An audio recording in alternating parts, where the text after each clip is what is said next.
Okay, so in this problem, number 2, there is a 5 kilogram block hung on a spring and it is stretched or elongated 10 centimeters.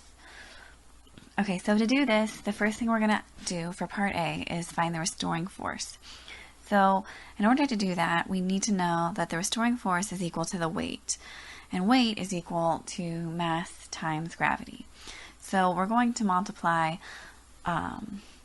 our mass, which is 5 kilograms, times gravity, which is 9.8 on Earth. So I'm going to go ahead and fill in my units here and multiply those two together, and that's going to give me an answer of 49 newtons.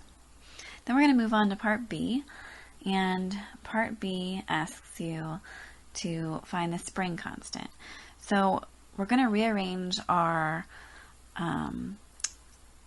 Hooke's law equation and arrange it so that our K, or spring constant, is by itself. So the first thing we need to do is put our force in from our first equation, and then we're going to move to the displacement of the spring. So it's given to us in centimeters. We want to go ahead and change that to meters. We're going to do that by moving the decimal point over 2 places, and we will follow through with the equation. That gives us 490 Newton meters. The constant is always going to be in Newton meters. Alright, for part C, it asks us to find what the force is required to stretch the spring 8.5 centimeters horizontally. So we're going to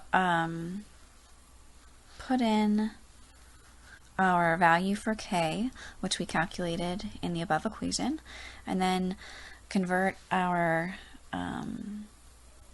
centimeters, 8.5 centimeters, to meters. We're going to once again move over the decimal 2 places. So we will put in, that should be meters also, by the way, multiply that together, then it'll give us 41.65 newtons.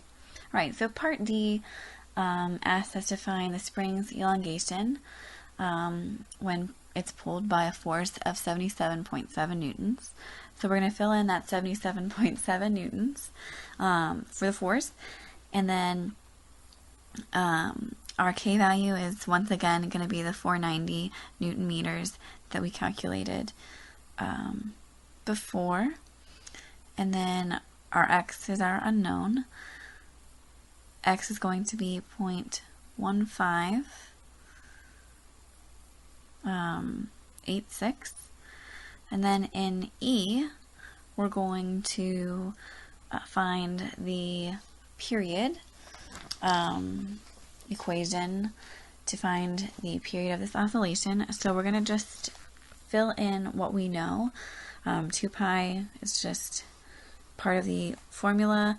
Our mass is 5 kilograms, and that's given to us in the beginning of the problem, so make sure we look there. And then 490 was the constant that we calculated in the early steps of this problem. So once we do our math here, we're going to come up with a value of 0.6347 seconds. The period is always going to be in seconds.